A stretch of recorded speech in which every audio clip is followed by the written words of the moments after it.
Good morning, everyone.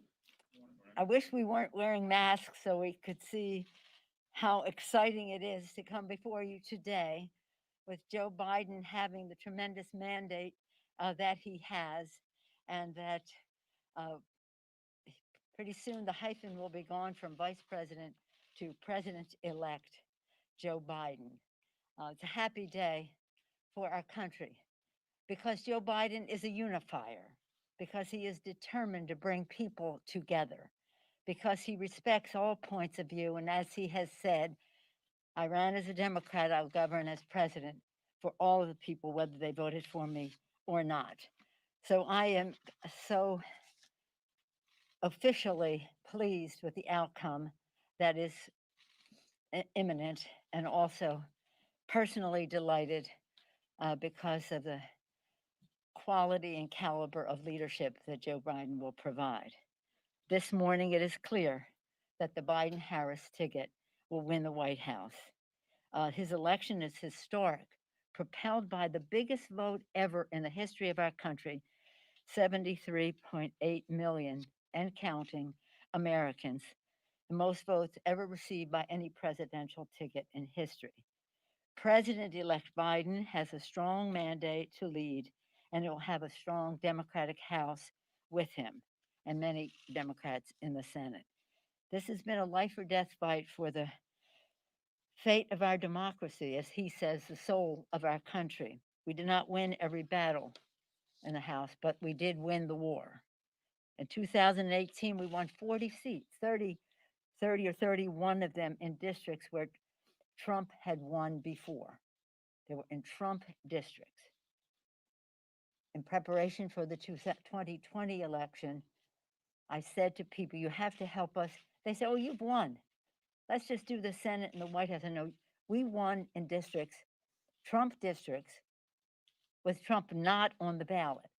In the next election, he will be on the ballot, and that makes winning those districts a steeper climb. I'm pleased that we've overwhelmingly won those districts, not all of them. Not all of them. But next time, he won't be on the ballot. It's one of the reasons we were able to win so many seats was because of the caliber of leadership of our members. Some of them won, a few did not, all of them excellent. And I hope that some of them will consider going at it again. As you all know, the right to vote is a sacred right in our country, and having that vote counted as cast is the foundation of our democracy. So we must be patient. I said to people, be calm. I said this Monday, Tuesday, Sunday, Monday, to be calm, be confident, be patient.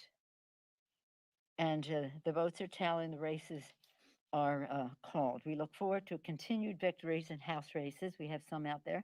And we look forward to progress for the people, which was our agenda in 18, continues to be for the people. Lower healthcare costs, bigger paychecks by building infrastructure of America in a green way, cleaner government, HR 1, which will be the first on the agenda in January. Again, it will be HR 1. While we prepare for the new Biden administration, we must also move swiftly for a new coronavirus relief bill to continue that. We want the Republicans to come back to the table, the White House, the leadership, whatever. 100 for 2 days in a row, over 100,000 cases were reported. The imperative to act could not be greater. Over 9.5 million, nearly 9.5 million people infected, nearly 250,000 deaths, and tens of millions on unemployment. Again, I'm calling on the administration to come back to the table. Congress is also committed to passing an omnibus appropriations bill. This is the core of our work in the lame duck, when we don't have a pandemic killing hundreds of thousands of people and infecting millions, and making people food insecure, housing insecure, and the rest. But our responsibility to keep government open, to have an omnibus bill, and we intend to do that, not a CR. And we want to be able to do so in a way that gives confidence that we will have government open and continue to be, rather than having a CR. So, sadly, instead of crushing the virus, it appears that the Trump administration will use its final moments in office as a desperate last step to destroy every possible protection for American health and well being. So many people have said to me, and perhaps some of you along the way, what damage do you think that Trump will do between losing the election and the inauguration of Joe Biden? Maybe you didn't phrase it quite that way, but that's how I heard it.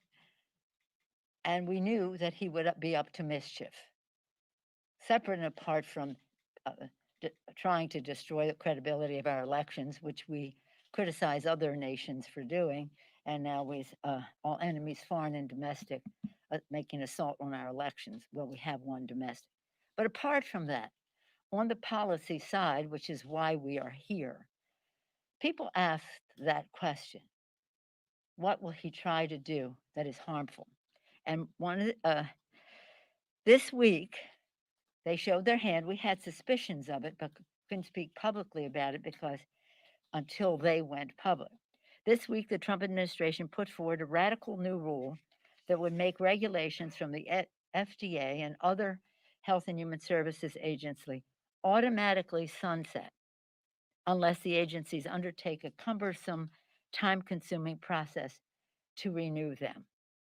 This is a time when we need full attention of the FDA on the development and approval of vaccines. This is an opportunity cost, but it is a reflection of their disdain for science and governance. You know, they've been messing with the whole process of the FDA, trying to diminish the importance of the trials that are necessary to approve efficacy and safety of a vaccine. The lame duck rules, lame duck Trump rule seeks to paralyze government and generations of life saving protections and try to burden the new president elected by the American people right out of the gate. So the Trump administration will well wish to seek this regulation rule beyond HHS to other agencies as well. People have been asking for a while, as I said, what can he do? Clean air, clean water, food safety, you name it. This is a dream of the radical right wing. First, they started recently on undermining the civil service, and now they're trying to say, unless we review these, all of these regulations, they will be sunsetted. Now, we do believe that regulations should be subject to review. That's not any objection. That's part of the process. But there is a way to do it, and the way to do it is not to first zero in on the FDA at a time when we're trying to achieve a vaccine for the people. And this is the work of the Energy and Commerce Committee, and that's why I'm so glad and honored by the presence of the distinguished chair of the Energy and Commerce Committee. You'll hear from him about this. I refer you to the National Register of November 4th, the day after the election. They put this destructive rule in the congressional record.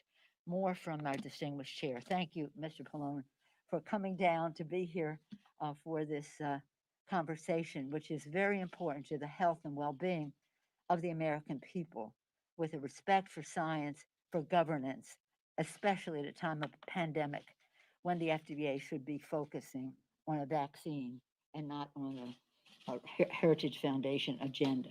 Mr. Chairman. Thank you, Madam Speaker. And let me say, like you, and I think like all Democrats, and I think most Americans, it's a very happy day because we do believe it's quite clear that Joe Biden and Kamala Harris will be our next president and vice president. And so we can't help but be happy about that, as the speaker obviously is, and I am. But I just also want to commend the speaker for still stressing so much that we have to crush this virus, which she has been saying now for so many months.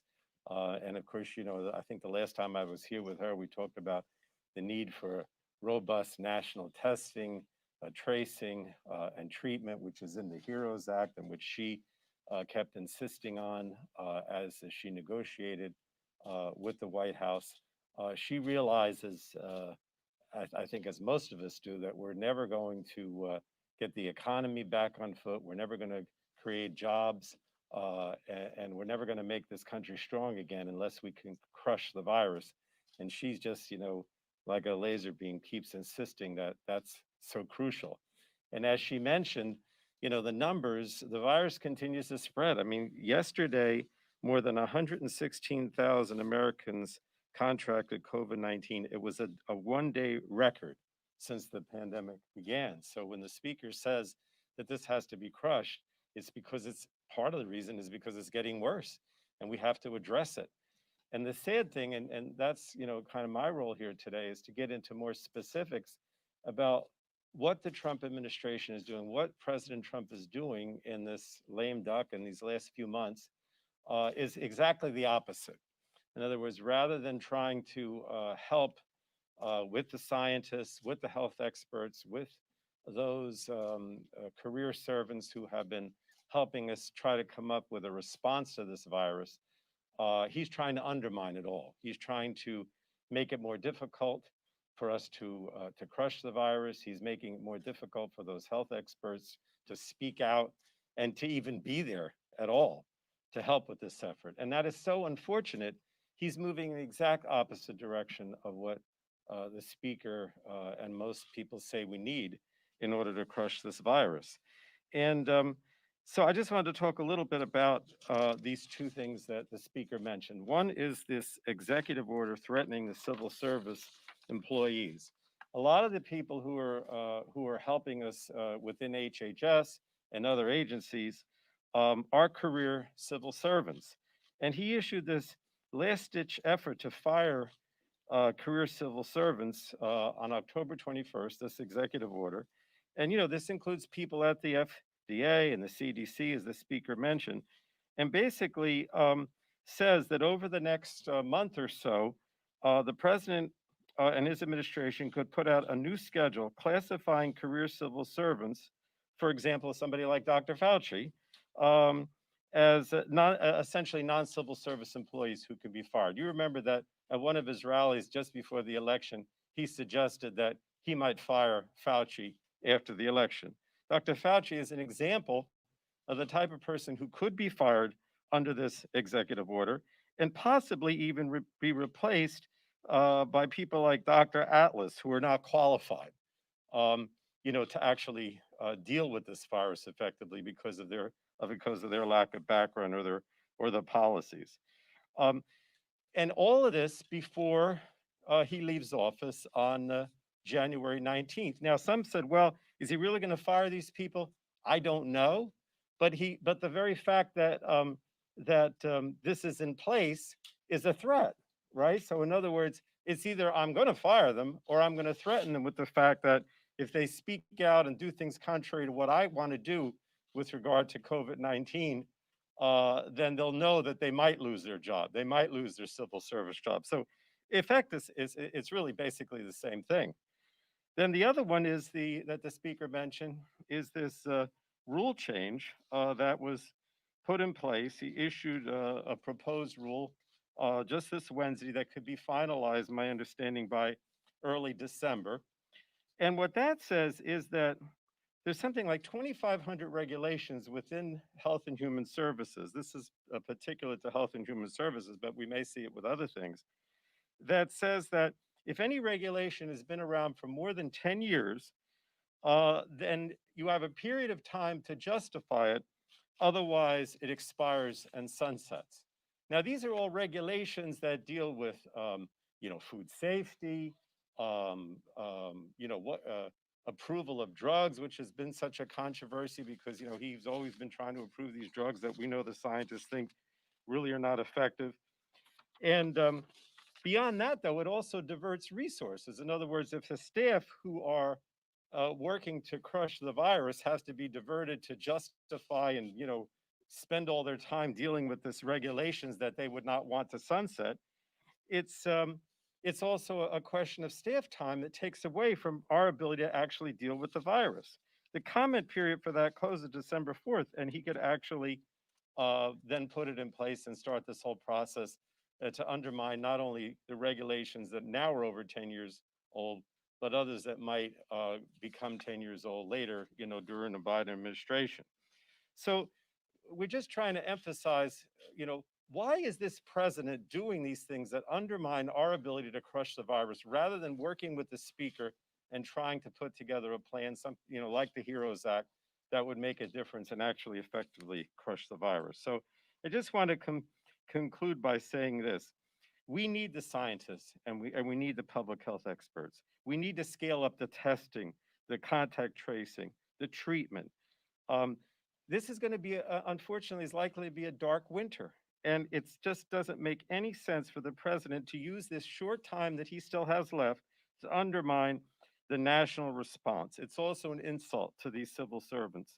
Um, and one of the things that we certainly are going to do, because I'll go back to the committees again, if I may, Madam Speaker, we're going to spend our time in Energy and Commerce and the other committees trying to shore up these agencies like HHS, CDC, FDA that he has tried to dismantle for the last 4 years. Morale is very low, but I want everyone who works in these agencies to know that we, as Democrats, Speaker Pelosi, Joe Biden, our next president, we're on their side. We are committed to crushing this virus. We are going to support the public servants. We're going to work with the Biden administration to undo the damage and ensure that civil service protections remain in place and that we have a national response to the virus. And thank you for all that you do, Madam Speaker. Thank you. Thank you, Mr. Chairman. I do want to commend you for the testing, tracing, treatment, space, mask wearing, etc.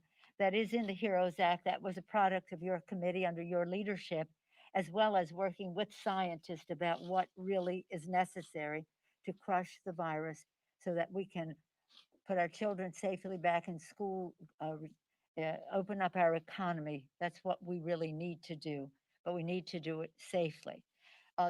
Further to a couple of points that you made, in terms of the civil service is a very important part of a democracy. It takes the politics out of the performance of civil servants. It is about public service being a noble calling. But if those civil servants are directed by political appointees to make certain scientific decisions or else they will lose their jobs, that is undermines the purpose of safety and efficacy in terms of FDA, but also the health and well-being of the American people.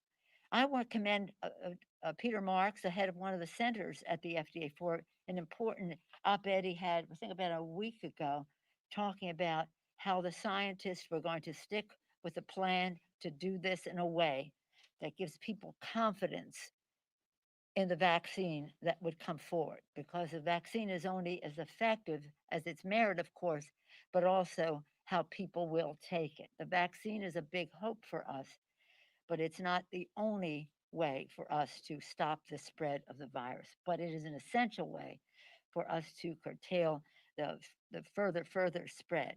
So again, I thank you for your leadership in that regard, and the idea that you referenced it until the no, January 19th is the date that they want this all done by, January 19th.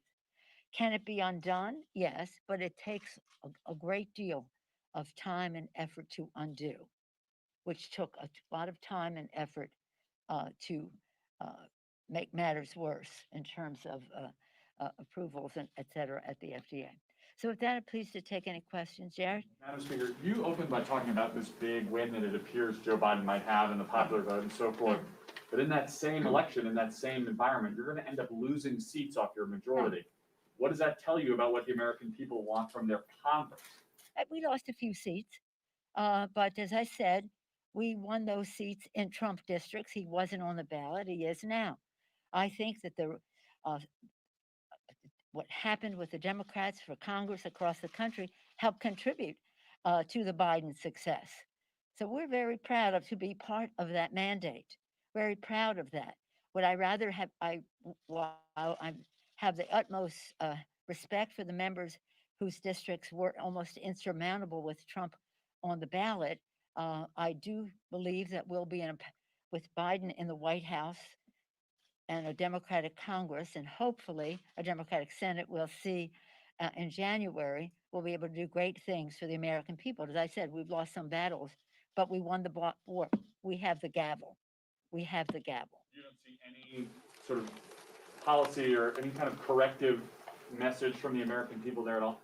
No, I do think that we should always be evaluating and respecting what the people have to say. I myself think that, and I've said this to the members over and over again, income inequality, income, the disparities in income and equity in our country must be addressed, and everybody must be at the table to do that. That's something that uh, Chairman Pallone has worked on from the perspective of New Jersey and his committee. So we have to go to that place. People are concerned about the threat to their jobs from technology, from trade, from other people, just newcomers to our country. And we have to show them this is not a zero sum game. Somebody's success here is not taking away from your success there. So I see this as a tremendous opportunity where people are respectful of people's opinions, the diversity of opinion. And uh, again, some members had some concerns about what happened in their district, but most of the people expressed those concerns. One, most of them won. And we had no opportunity cost spreading a wide net. Uh, I was disappointed that we didn't win some seats in Texas. I'll be very honest about that.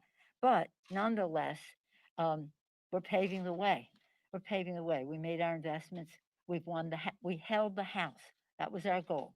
If we could win more, that would be good. We're still in the hunt on a number of seats right now. So we can have this conversation probably next week with some numbers. But for right now, uh, uh, safely, the gavel is in the hands of the Democrats. Safely, we have the prospect momentarily, if not happening while we're here, of President elect Joe Biden, Vice President elect Kamala Harris. Yes, Chad. Good morning, thank you. How do you address with a more You guys narrow, always get the front seats here. I don't know. in the back a few weeks ago? Oh, okay. But how do you, with a more narrow majority, how do you address, and this is something I asked you about last week, some of these philosophical differences in your Yeah. caucus, when obviously it's going to be more to the left, and from a governing standpoint, if you're going to get something done with the Senate, regardless if it's DRR or the White House, that legislation has to be more in the middle. How do you sort that out with these pressure points at both ends of your caucus? Well, let's just say this, it's not both ends of our caucus. Our caucus has its differences. I would not want to lead in a caucus that was a rubber stamp lockstep caucus. That's called Republicans. We are the Democratic Party, and we have several exuberances in our midst, and that is representative of the districts that people come to Congress to serve. And we respect that. But our unifying principle, and you would agree, Frank, is America's working families. Everybody is there to make progress for America's working families. I always say it in terms of the children. Our children, our children, our children, their health, their education, the economic security of their families, a safe, healthy environment in which they can thrive, including from gun violence, and a world at peace in which they can reach their fulfillment. So, about the families, the kitchen table issue, nobody is more attuned to that or connected to America's working families than Joe Biden as President of the United States. So I think you will see as we build consensus, we don't govern from on high, we build consensus. Not everybody, I didn't say unanimity, I said consensus. And I feel pretty, I see it as an opportunity. I do say, and I have said publicly, I represent San Francisco very proudly. And some issues that would be wonderful in my district are just not winning issues other places in the country that we have to win. That doesn't mean we curb our enthusiasm for our boldest progressive agenda, but it does mean that we recognize if we're going to win in other places in the country, common ground with the respectful of what works in my district for me, but and other members in their district, but also respectful for how it works for members in their district. And Frank has a variety of points of view in New Jersey. Did you want to speak to that? I mean, I think you can maybe use New Jersey as an example of what the speaker is saying, right? In other words, we had four frontline members who basically over the last two election cycles took back uh, Republican districts for Democrats. These were Republican districts. You know, you look at the NCIC or whatever performance, they leaned Republican by anywhere from 2 to 5 or 6%. And over the last two election cycles, we captured them. Would I have liked to have, Jeff Van Drew lose? And he may still lose, actually. He may still lose. Sure. And then that would have been a net gain. It may still happen. But I take pride in the fact that we were able to keep these four frontliners that took Republican seats over the last two cycles to contribute to a Democratic majority. So, we stand here today. I stand here today with the speaker. Joe Biden is going to be president. We retain our majority. We've reelected, and using New Jersey again, a lot of these members in districts that were for Trump in the past. So we're very proud of the fact of our success, and we have more opportunity now because we have the White House as well as the House, and maybe even the Senate, depending on what happens in Georgia. But there's not inside the caucus at all? Welcome to my world. We always have we always have a beautiful dynamism in our caucus. But no, I think people are no, some people. I would say we have a healthy difference of opinion within our caucus, but not in any way to be problematic in how we legislate. What the conversation was about, what is the winning message outside?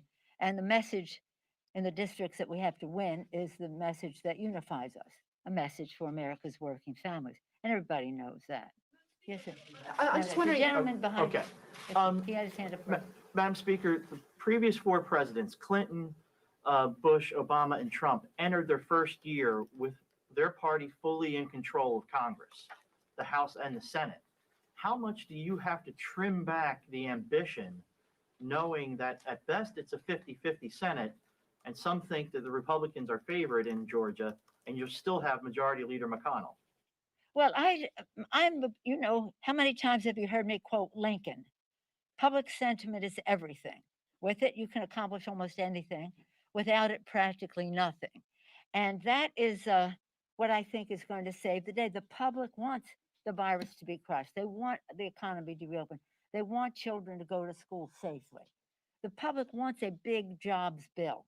And I don't care if you're in a San Francisco, Michigan, Alabama, wherever it is, people want jobs. They want jobs.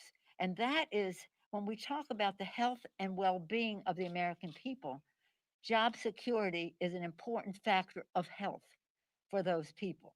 So as we go forward with a infrastructure bill, that is usually not partisan. It isn't partisan. And we're going to blanket the country with a Build Back Better, as Joe Biden calls it. We called it Moving America Forward. We have a great deal in common between those two agendas, and we think that when we did for the people, remember we did that in 2018.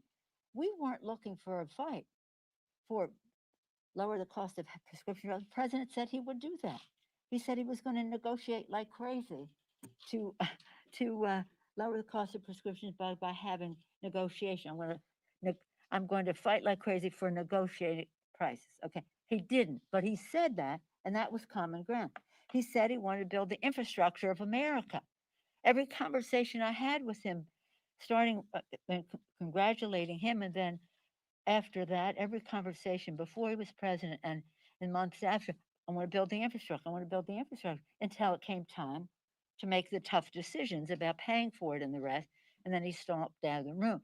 So those were two areas that he had espoused in the campaign. So we weren't, as again, we were looking for what the most impactful initiatives to affect people and their kitchen table issues, the cost of health care, et cetera. Preserving the pre-existing condition benefit. How many times did you talk about that? Never did anything about it. Healthcare, climate change, So I think that we immigration. can, I think that, look, the Republicans are taking a lot of time saying how much they support the pre-existing medical condition. Well, let's just see what the court does there. Because that really, what that will be, and that's Frank's purview as well, in terms of, you want to speak to the health issue? Well, again, I think that, if you listen to what the Republican leadership says in the House and the Senate, they say they want everybody to have health insurance. They say we're going to repeal the ACA, but we're still going to make sure people have health insurance. Well, I don't believe that because I think the ACA is the most effective way to accomplish it. But whether the courts undermine the ACA or certainly the president has, I think there's a recognition with both sides of the aisle that we need to have a close to 100% or however close we can get of Americans covered. So I think there's opportunities to work with them to deal with this. Hopefully the court doesn't repeal the ACA because that would be hugely tragic for the country. But it's certainly possible to work with them on a number of these health issues, and we will. And now we have the upper hand because we have the president. So I think that they're going to have to come a lot closer to what we want than to whatever President Trump wanted, which I don't even know what he wanted. But And now let me just say on this score again, because this is where we go from here. And we want to unify. Joe Biden, as I said, is the great unifier. Where are the issues that we can find as much common ground as possible? Now, if we're talking to our supporters in the labor movement, jobs. If you're talking about the poorest people, Reverend Barber's Poor People Crusade and all that, jobs. Everything in between, jobs, jobs, jobs, a four-letter word. And that is where we should be focusing, and health, jobs, education for our children. And we have to show with our initiatives, for example, the timetable that our planet is on, the climate issue is a big issue for us. It's also a jobs issue. It is, we can create good paying green jobs, be preeminent in the world in green technologies as we advance it as a health issue, clean air, clean water, as a national security issue to protect the habitat and the resources and prevent some of the migration that causes unrest, as well as a moral issue. So, but when we're doing it, we have to have everybody at the table so that people are not afraid of the future because it is inevitable. The future is inevitable. We will have to address the climate crisis. Technology has an inevitability to it. We have to address what it means when you're having precision farming and robots in the assembly line and the rest.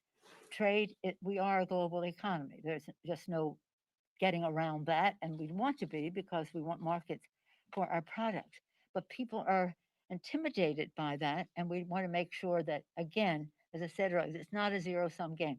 Your section wins, your section loses. No, how do we go down this path together? As I say, I see everything as an opportunity, and that opportunity is greatly enhanced by Joe Biden and his knowledge of his vision for our country, his knowledge of the issues, his strategic thinking about how to get it done, and his connection heart to heart with the kitchen table concerns of America's working families. Madam Speaker, On the stimulus question.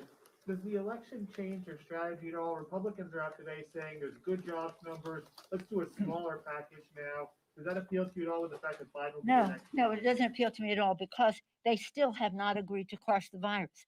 If you don't crush the virus, we're still going to have to be dealing with the consequences of the virus.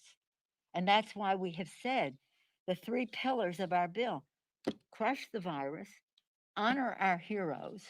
That's our state and local. Over 1 million people have lost their jobs already in state and local, teachers and people in education, et cetera, because of the funds that have been used to address the virus and lost revenue because of the virus.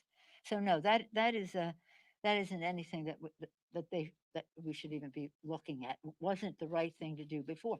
By the way, while they refused to sign up for the testing initiative, which is what science says we need, and they refused to give an earned income tax credit to poor families to keep them out of poverty. Working families, working poor families, keep them out of poverty, where 8 million more people have gone into poverty as the COVID money has run out. They still insist on having $150 billion for the wealthiest tax break for the wealthiest people in our country. So we are different. There's a difference between Democrats and Republicans. We have a responsibility to find our common ground, stand our ground where we can't, but make it clear to the American people what the choice is, because public sentiment, as I said, Lincoln said, is everything. But sentiment cannot weigh in unless people know. For us now, the fact that we have the President of the United States to speak to the American people in these terms is such an advantage for us to be able to work together in a bipartisan way, rather than the Republicans mischaracterizing what we're trying to do in the Congress of the United States. Again, I see it as an opportunity. I think Joe Biden has a big mandate, a bigger mandate than John F. Kennedy when I was in school, and a bigger mandate than others. It's pretty exciting for the country, because he respects every single person in our country, certainly every single person who voted, and we respect all of them. And it is we have challenges that need to be faced because of the future, which is inevitable and all that it contains. But we want people to know that the decisions about it start at the kitchen table and emanate out, not at the corporate boardroom and trickle down. Thank you all very much. Madam Speaker.